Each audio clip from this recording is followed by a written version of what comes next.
আন্তর্জাতিক অপরাধ ট্রাইব্যুনালে এই মুহূর্তে আমরা দেখতে পাচ্ছি আরও একটি প্রিজন ভ্যান এসেছে এবং আমরা যেমনটা আসলে বলছিলাম যে আওয়ামী লীগের 10 জন মন্ত্রী সহ 10 জন মন্ত্রী তাদেরকে এই মুহূর্তে আদালতে হাজির করা হবে, আন্তর্জাতিক অপরাধ ট্রাইব্যুনালে হাজির করা হবে। আমরা দেখতে পাচ্ছি যে সাবেক শিক্ষামন্ত্রী, সমাজ কল্যাণ মন্ত্রী দীপু মনি তাকে এই মুহূর্তে নিয়ে আসা হয়েছে।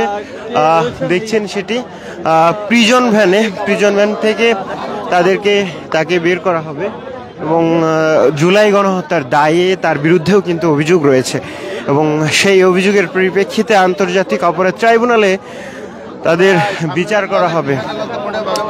বিচার করা হবে এবং দেখছেন যে সাবেক মন্ত্রী দীপু মনি, আওয়ামী লীগের কেন্দ্রীয় কমিটিতে থাকা দীপু মনি, তাকে নিয়ে আসা হচ্ছে প্রিজন ভ্যানের ঠিক সামনে রয়েছে। আন্তর্জাতিক ট্রাইব্যুনাল থেকে দেখানোর চেষ্টা করছি, তবে প্রিজন ভ্যানের যে দরজাটি সেটি আমরা দেখতে পাচ্ছিলাম যে খুলে দিয়ে তাকে বের করার চেষ্টা করা হচ্ছে। দেখছেন সেটি দর্শক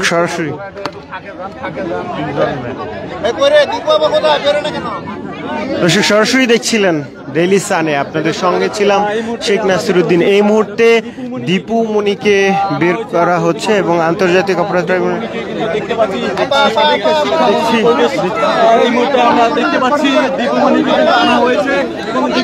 দর্শক দীপু মনিকে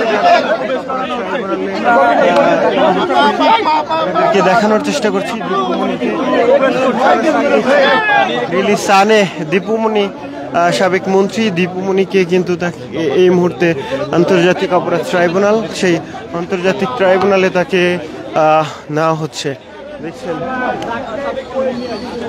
দর্শক সরাসরি দেখছিলেন ডেইলি সানে, আপনাদের সঙ্গে ছিলাম শেখ নাসিরউদ্দিন। দেখানোর চেষ্টা করছিলাম ডক্টর দীপু মনি, সাবেক শিক্ষামন্ত্রী, সমাজ কল্যাণ মন্ত্রী, তিনি দায়িত্ব ছিলেন এবং আওয়ামী লীগের কেন্দ্রীয় নেত্রী ছিলেন তিনি এবং তাকে কিন্তু তাকে আন্তর্জাতিক অপরাধ ট্রাইব্যুনালে তোলা হচ্ছে। দেখছেন সেটি দেখছেন আন্তর্জাতিক অপরাধ ট্রাইব্যুনালে যেভাবে তোলা হচ্ছে দীপু মনিকে, এই মুহূর্তে তাদেরকে গারদে রাখা হচ্ছে এবং কিছুক্ষণ পরে আদালত চালু হবার ঠিক পরেই কিন্তু তাদেরকে 10:30টায় আদালত শুরু হবে এবং আদালত শুরুর পরেই কিন্তু তাদেরকে আদালতে তোলা হবে আন্তর্জাতিক অপরাধ ট্রাইব্যুনালে। 2টি মামলার কার্য পরিচালনা করা হবে আজকে এবং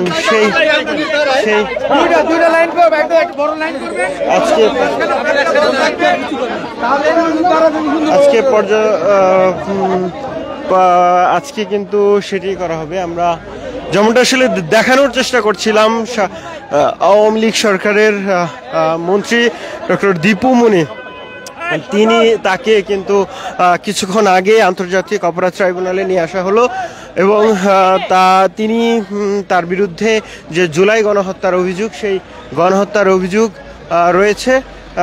আরও আসামিদের কিন্তু নিয়ে আসা হচ্ছে। দেখছেন সেটি বিভিন্ন কারাগারে থাকা আসামিরা, তাদেরকে নিয়ে আসা হচ্ছে। আমরা দেখতে পাচ্ছি আরও একটি প্রিজন ভ্যান এসেছে আন্তর্জাতিক অপরাধ ট্রাইব্যুনালে। আমরা দেখতে পাচ্ছি আরও কয়েকজন, জুনাইদ আহমেদ পলক, আনিসুল হক, রাশেদ খান মেনন, বিচারপতি শামসুদ্দিন চৌধুরী মানিক সহ শাহজাহান খান, আরও অনেক এই কাভার্ড ভ্যানটিতে রয়েছে। আপনাদেরকে দেখানোর চেষ্টা করছি সেই কাভার্ড ভ্যান থেকে আন্তর্জাতিক অপরাধ ট্রাইব্যুনালের ঠিক সামনে রয়েছি। দর্শক সরাসরি দেখছিলেন ডেইলি সানে, আন্তর্জাতিক অপরাধ ট্রাইব্যুনালে যাদেরকে আনা হচ্ছে তাদেরকে দেখানোর চেষ্টা করছি আমরা।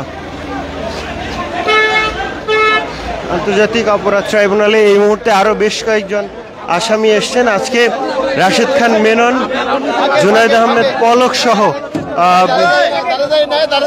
বেশ কয়েকজন এমপি, মন্ত্রী, 10 জন মন্ত্রীকে কিন্তু আজকে আদালতে তোলা হচ্ছে এবং দেখছেন আরও বেশ কয়েকজনকে নিয়ে আসা হয়েছে। আনিসুল হক, সাবেক বিচার, সাবেক আইনমন্ত্রী আনিসুল হক, সালমান এফ রহমান, আনিসুল হক, ডক্টর দীপুমণিকে আনা হয়েছে এবং আরও একটি কাভার্ড ভ্যান নিয়ে আসা হয়েছে এবং আরও বাকি 12 জন। কিন্তু এই ভ্যানে আসলে কয়জন এসেছিলেন সেটি দেখানোর চেষ্টা করব আপনাদেরকে।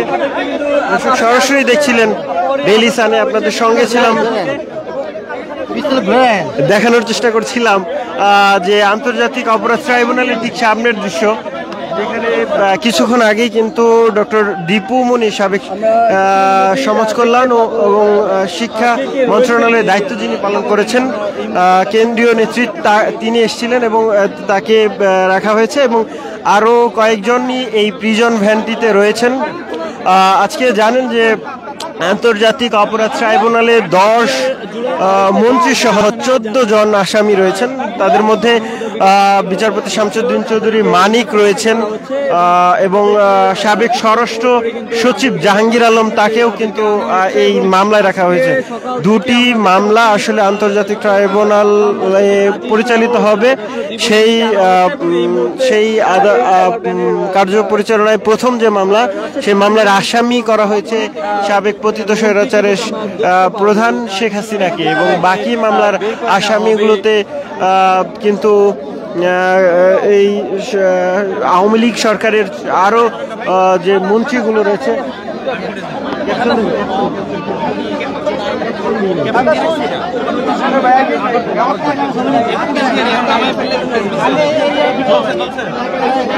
দর্শক সরাসরি দেখছিলেন ডেইলি সানে এবং আপনাদেরকে দেখানোর চেষ্টা করছিলাম এই মুহূর্তে আন্তর্জাতিক অপরাধ ট্রাইব্যুনালের ঠিক সামনে থেকে দেখানোর চেষ্টা করছিলাম। এই মুহূর্তে বের হচ্ছেন তৌফিক এলাহি, বিদ্যুৎ ও জ্বালানি উপদেষ্টা তৌফিক এলাহি রয়েছেন, শাহজাহান খান রয়েছেন, সাবেক শাহজাহান খান। আমরা দেখানোর চেষ্টা করছি আপনাদেরকে বেশ কয়েকজনকে কিন্তু আনা হয়েছে। আমরা সাবেক আইনমন্ত্রী আনিসুল হক, তিনি কিন্তু বের হলেন এবং রাশেদ খান মেনন, তিনি বের হচ্ছেন।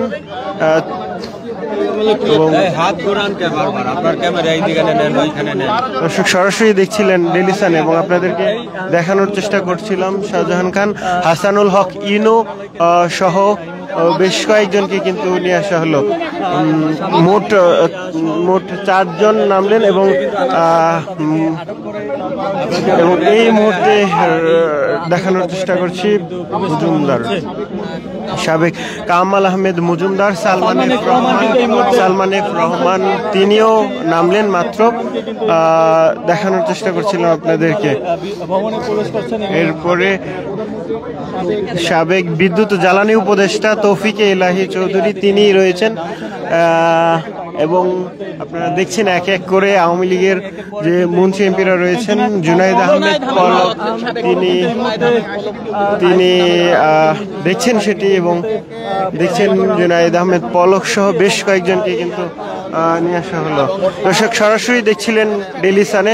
যেমনটা আসলে বলছিলাম যে কামাল আহমেদ মজুমদার, আনিসুল হক, জুনাইদ আহমেদ পলক, তো সাবেক বিদ্যুৎ জ্বালানি উপদেষ্টা তৌফিক এলাহি চৌধুরী, শাহজাহান খান, হাসানুল হক ইনু, রাশেদ খান মেনন সহ তাদের সবাইকেই কিন্তু তার আগে প্রথমে ডক্টর দীপুমণি এবং গোলাম গাজী দস্তাগীর, তাকেও আনা হয়েছে এবং দেখছিলেন সেটি আন্তর্জাতিক অপরাধ ট্রাইব্যুনালের ঠিক সামনের দৃশ্য। এবং যারা আসলে আওয়ামী লীগের 10 জন মন্ত্রী সহ 14 জন কিন্তু এই মুহূর্তে এই দর্শক সেই তাদের বিরুদ্ধে যে অভিযোগ, তাদের বিরুদ্ধে আন্তর্জাতিক অপরাধ ট্রাইব্যুনালে তাদের বিচার হবে এবং সেই বিচারের মুখোমুখি হচ্ছেন এবং তাদেরকে নিয়ে আসা হচ্ছে। এবং প্রসিকিউটর গাজী এইচ.এম. তামিম জানিয়েছিলেন যে দুটি মামলা আসলে আজকে দুটি মামলার কার্যক্রম পরিচালিত হবে আজকে এবং সেই মামলাটির একটি হচ্ছে পতিত স্বৈরাচারী শেখ হাসিনা সরকার প্রধান শেখ হাসিনাকে আসামি করা হয়েছে এবং বাকি যে মামলাগুলো রয়েছে সেই মামলায় আওয়ামী লীগের যে নেতাকর্মী রয়েছেন তাদেরকে মামলার আসামি করে রাখা হয়েছে। আমরা কিছুক্ষণ আগেই দেখলাম আর কিছুক্ষণের মধ্যেই হয়তো আন্তর্জাতিক অপরাধ ট্রাইব্যুনাল বসবে।